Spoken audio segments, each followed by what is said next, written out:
अब गाइस एक टॉपिक है, ऑनरेबल सुप्रीम कोर्ट ने कहा है कि राज्य सरकारों के पास दूसरे राज्यों की लॉटरी पर टैक्स लगाने का अधिकार है। सिर्फ ये चीज यहां पर आपको समझनी है, बैटिंग और गैम्बलिंग से रिलेटेड ये टॉपिक हम लोग को देखने को मिल रहा है। अगर किसी दूसरी स्टेट के अंदर कोई लॉटरी जो है वो चल रही है, राइट, और जैसे कि एक स्टेट के निवासी है ना, अब बात को इस चीज को आप ये कॉन्सेप्ट समझना, एक स्टेट के निवासी हैं और अगर दूसरी स्टेट में अगर उन्होंने लॉटरी पर पैसा लगाया है और उससे उन्होंने वो पैसा गैम्बलिंग के थ्रू वो पैसा जीता है, तो जिस स्टेट में रहने वाले जो निवासी उन्होंने दूसरी स्टेट से जो पैसा जीता है, तो उस स्टेट पर जहां पर ये पैसा आया है वहां पर उस स्टेट के सिटीजन जो है उससे टैक्स लगाने का अधिकार जो है वो राज्य के पास होगा। इस बात को समझे कि नहीं समझे, पहले ये क्लियर रखो। मैं फिर से इस चीज को रिपीट कर देता हूं, एक एक्स स्टेट है और एक वाई स्टेट है, ठीक है। अब वाई स्टेट में लॉटरी चल रही है, एक्स स्टेट के निवासी ने वाई स्टेट पर पैसा लगाया, लॉटरी लगाई और वो जीत गया, उसकी लॉटरी जो है वो खुल गई। अब इस पर टैक्स जो है वो कौन लगाएगी, तो एक्स स्टेट में रहने वाला निवासी जिसने जीता है, तो उसकी इनकम के ऊपर जो है ये टैक्स लग जाएगा, यानी कि उसने जो रेवेन्यू जनरेट किया उस पर ये टैक्स लगेगा। और ये टैक्स जो है वो किसके पास जाएगा, एक्स स्टेट के निवासी के पास ये टैक्स जाएगा। तो ये चीज है यहां पर समझने वाली मेनली। अभी हाल ही में सुप्रीम कोर्ट ने कहा है कि भारत सरकार राज्यों या किसी राज्य द्वारा अधिकृत या निजी संस्थाओं द्वारा संचालित लॉटरी, सट्टेबाजी और जुआ की परिभाषिक शब्दावली के अंतर्गत आने वाली गतिविधि है। Point to be noted, clearly supreme court ने कह दिया है कि जो भी लॉटरी कंडक्ट की जाती है गवर्नमेंट ऑफ इंडिया के द्वारा, किसी स्टेट के द्वारा या किसी भी स्टेट के द्वारा ऑथोराइज एंटिटी के द्वारा, चाहे वो प्राइवेट एंटिटी भी हो सकती है, तो ऐसी पूरी एक्टिविटीज जो होंगी वो किसके अंदर आएंगी, सट्टेबाजी और जुआ की परिभाषिक शब्दावली के अंदर आएंगी, राइट। नॉमेनक्लेचर जो हम लोग को देखने को मिलता है बैटिंग और गैम्बलिंग का, तो उसके अंदर ये पूरी चीज जो है वो आ जाएंगी,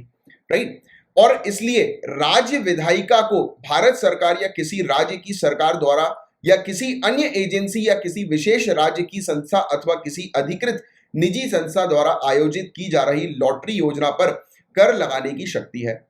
तो कहीं पर भी, यानी कि एक दूसरी स्टेट में भी अगर लॉटरी स्कीम जो है वो चल रही है,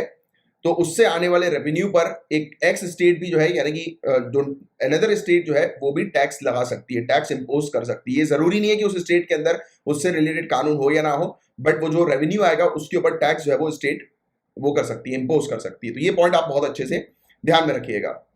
और शीर्ष अदालत ने कर्नाटक और केरल सरकारों द्वारा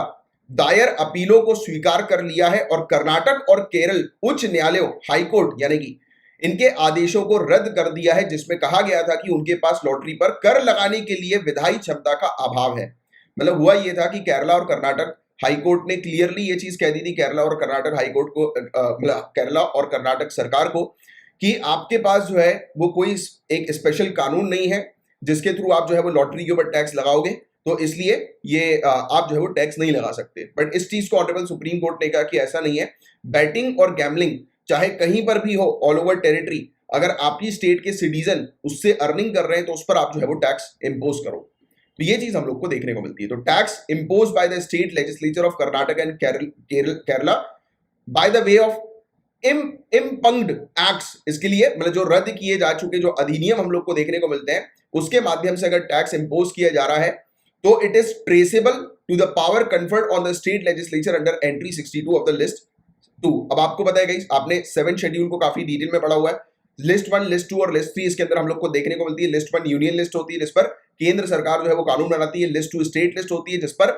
राज्य सरकार जो है वो कानून बनाती है, जिन सब्जेक्ट्स पर और कॉन्करेंट के ऊपर दोनों कानून जो है वो बनाते हैं। अब क्लियरली ये चीज हम लोग को देखने को मिलती है कि बैटिंग और गैम्बलिंग का जो सब्जेक्ट हम लोग को देखने को मिलता है, पहली चीज तो ये बताओ बैटिंग और गैम्बलिंग का सब्जेक्ट जो है वो कहां पर है, किस जगह पर हम लोग को देखने को मिलता है, तो ये स्टेट का सब्जेक्ट हम लोग को जो है वो नजर आ रहा है। तो इस पर स्टेट लेजिस्लेचर जो है वो कानून बना सकती है। बट ये जब ये सब्जेक्ट जो है वो स्टेट के दायरे में ऑलरेडी है, तो ऑब्वियस ही बात है कि स्टेट जो है वो इस पर टैक्स जो है वो लगा सकती है। नेचुरली हम लोग को देखने को मिल रहा है कि ये पावर जो है वो स्टेट को दी हुई है। तो 7 शेड्यूल इंडियन कॉन्स्टिट्यूशन का क्या है, तो उसके बारे में मैंने आपको एक इन्फॉर्मेशन दे दी। इस टॉपिक में कुछ नहीं था, सिंपल सी एक ही चीज बस आपको समझनी है कि राज्य सरकारों के पास दूसरे राज्य की लॉटरी पर टैक्स लगाने का अब अधिकार है। ये चीज पहले भी था, ये चीज ऑनरेबल सुप्रीम कोर्ट ने क्लियर कर दी है, राइट।